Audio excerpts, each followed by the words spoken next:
Whoa, it's Wulzy. Welcome back to the Geometry Dash creating episode. This time it's something completely different and it's a completely out there idea I've got, right? This website is called NoClip and it has a bunch of Nintendo games that you can load in and move the camera around and just have a look at what's going on. For example, for Coconut Mall, I can see the sky over here, I can see the water texture, I can go around, I can go inside the mall itself and just look around, and it gives you a really cool idea of how things are made in video games, right? So I'm thinking, why don't I take the camera around some of my favorite video games ever from when I was a child and kind of take this opportunity to fuse different games together to create new content. This background in Mario Galaxy is an example. If you like this style of video, be sure to let me know and I will keep making them, because I feel like there's a lot of content in this that would be really fun to try and make fun little Geometry Dash levels from. And I'm hoping that at its core, this series can revive people's love for whatever games that I'm doing, whether it's Geometry Dash or the game that I'm recreating some art from. Well, not recreating, but inspiring a new piece of art from. I'm going to set up a gradient in the background just to make the bottom of the level a little bit darker here. I'm going to go ahead and just create a little open ship section at the top of the level. Spawn group number 1. We can put a ship portal right here.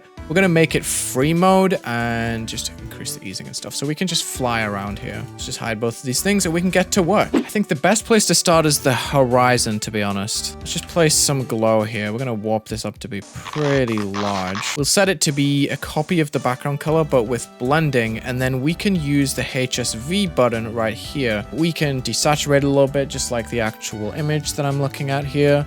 Make it a bit brighter, and then we can have another side to it that's just slightly overlapping, like right here. You can see how much it's overlapping by right there. The blending is letting the background through. Let's just increase the saturation there, make this a little bit darker. Oh, does it want to be brighter? I don't know. We're gonna have to zoom out and look at this. I think this is too saturated, so let me just go ahead and turn this down. There's gonna be a lot of tweaking in this episode. I think what we should do, by the way... Oh.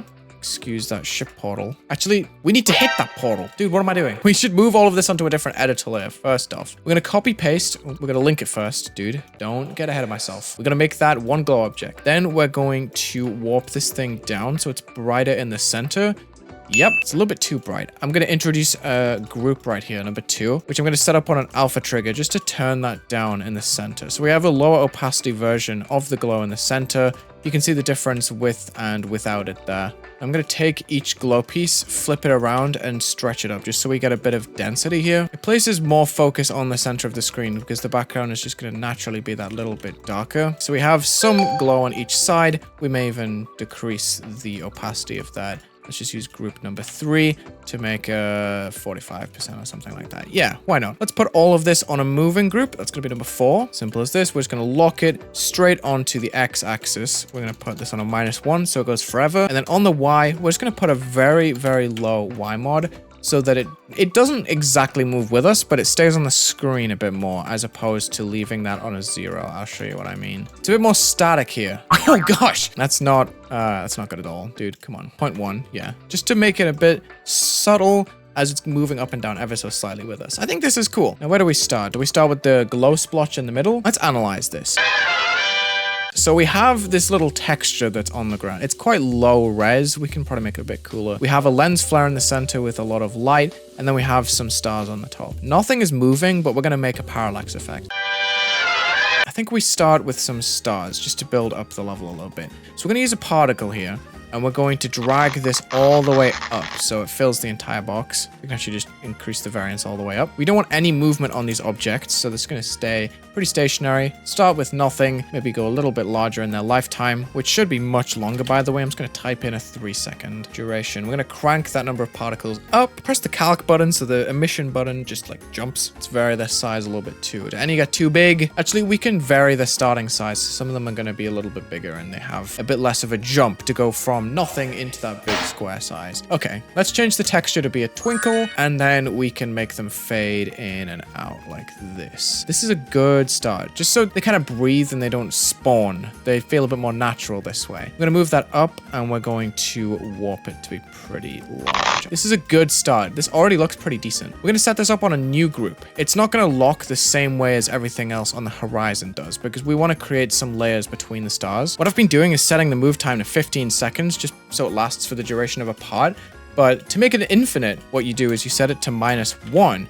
Now, if I try to set it to -15, these stars are not going to lock at all. But basically what I'm doing, sorry, I went off on a tangent there. I'm setting the mod X to something that's just slightly less than 1. So these are going to move ever so slightly less than the player here for an infinite duration. And we're kind of going to pass these stars by. If you just focus on one star as I'm flying past, you can see I'm just passing it by ever so slightly. Now, if I copy this particle layer and just warp it down ever so slightly, I can change this group to number 6, for example, and this can be a little bit less on the X. So now, those stars that are further off in the background, they're going to have a slight parallax to them. If you just pick 2 stars out at random, some of them are moving a little bit faster than the other ones. So my idea here is to create multiple layers that are just slightly smaller than each other using extra groups. So we have 7, we have 8, and we have number 9, which is going to be the smallest layer in the background. And for every layer, we're just going to take off a tiny little bit of the X speed with the player. So should be cool. We're going to have a bunch of moving stars. You can see the difference now much more clearly that there's 5 layers, but we don't want them all to be the same color because that's going to be a bit trippy, I think.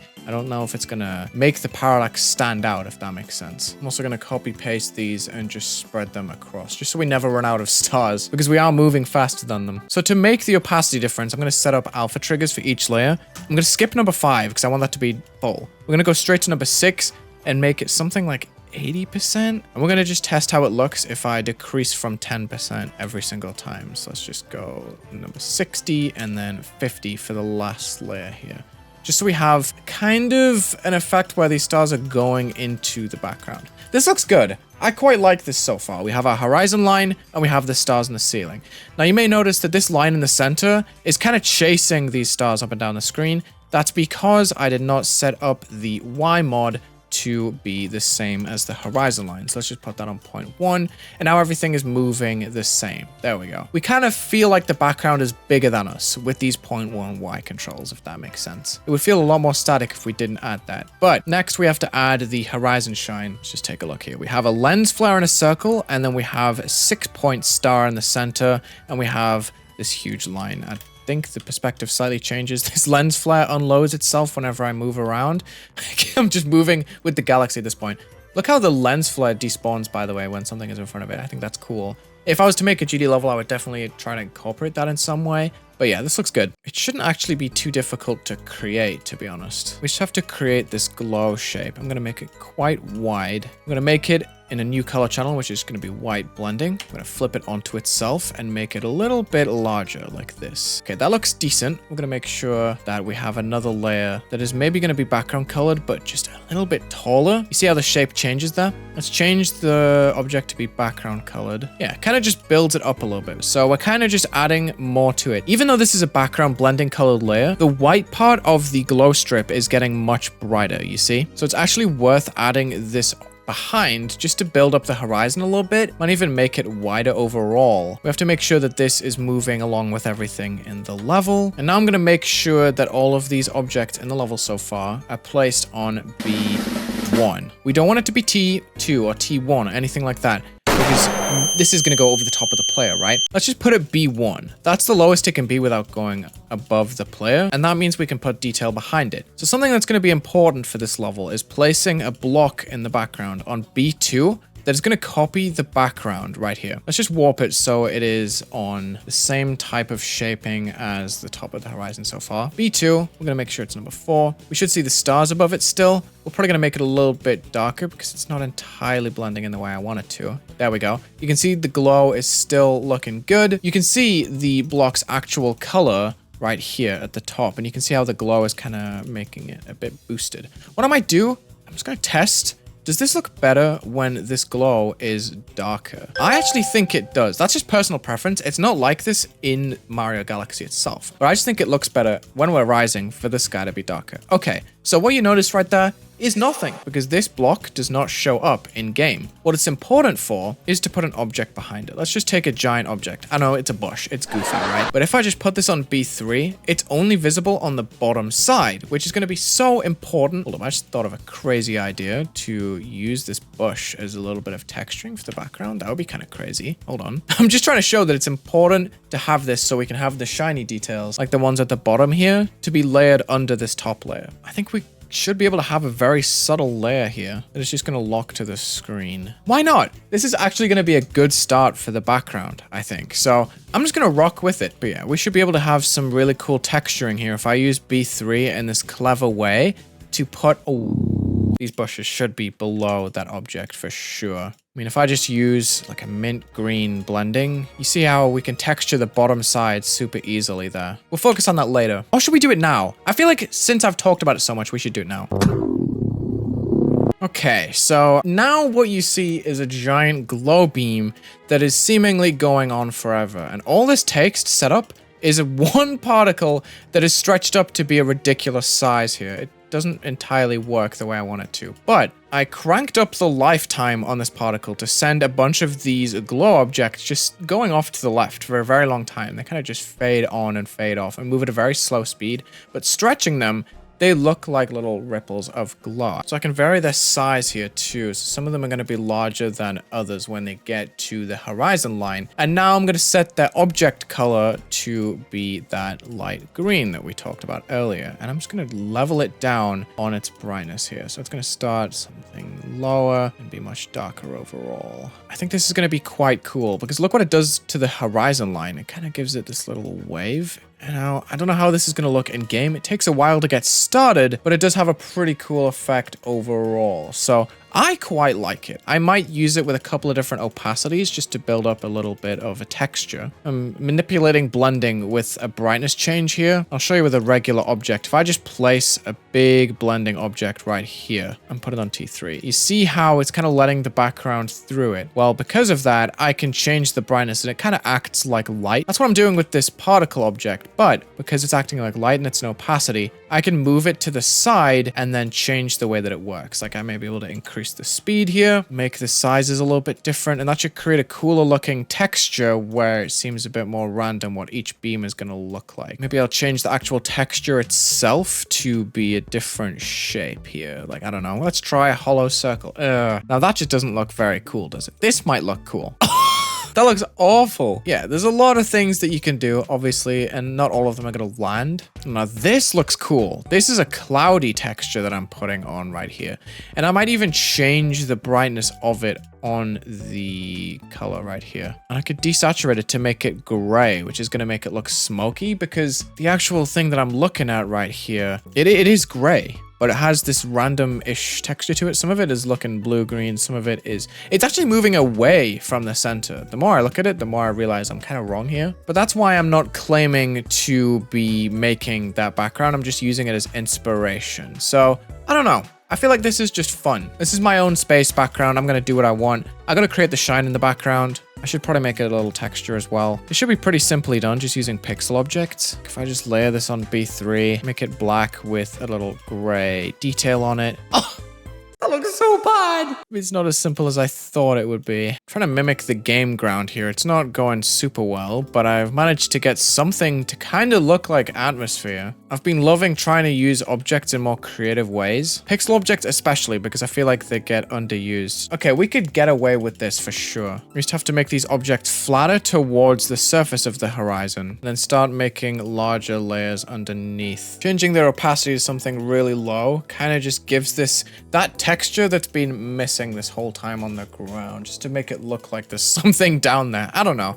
It looks decent. Now I just need the shine and stuff. I don't know what colors to use to achieve this. I think I'm going to try and hue it towards green. But thankfully, the level editor has made it a bit easier now with this particle tab over here to add circles in and lens flares and all that kind of stuff. So let's just place this in, make it a bit wider. Now we just have to hue it towards green, make it a little bit less saturated and darker overall. And then we should be able to copy paste, warp up a little bit, maybe decrease the brightness and make it more green, more saturated too. I mean, that already looks pretty decent. Might use that layer of parallax on it. So if I just add number 7 instead of 4 and put it over here, we can create a circle that's moving with the rest. And then assuming that this part isn't on screen for very long, we should be able to have a little object over here, which is going to be on the regular moving group. And there's going to be a bit of depth. You see? I think it works. Let's just copy the outer layer and we can create using just a regular glow spot scaled up to be super tall. Okay, this is not a good object to be using. I think just regular glow would work better, I think. Yeah, that looks more real, I think. We can even do a bigger layer that's going to be hued a bit differently on the outside. Oh, that is the -100. Okay, go back to the center one and make that more blue. Got it perfect right there. We just have to rotate that to the side like this, and we should be done here. I like this. It's not expertly done, I'll be honest. Like, it's very gimmicky in its creation, I'll say. Okay, this is my creation. We have the shimmering surface, we have the stars in the sky, and we have our lens flares going off here. Some of the particles just broke, I think, when I went up the screen. They just unloaded. That is the end result. I'm actually pretty happy with this thing. I don't make art backgrounds very often. I think I did pretty good looking at the source image and making something of my own out of it. I'm happy with this. Let me know what you think in the comment section. Let me know what game you would want me to try and recreate a background from. I'm probably going to go through and do a bunch of Galaxy ones, though. Thank you so much for watching. Check the links in the description. Leave a like and subscribe, and have a good day.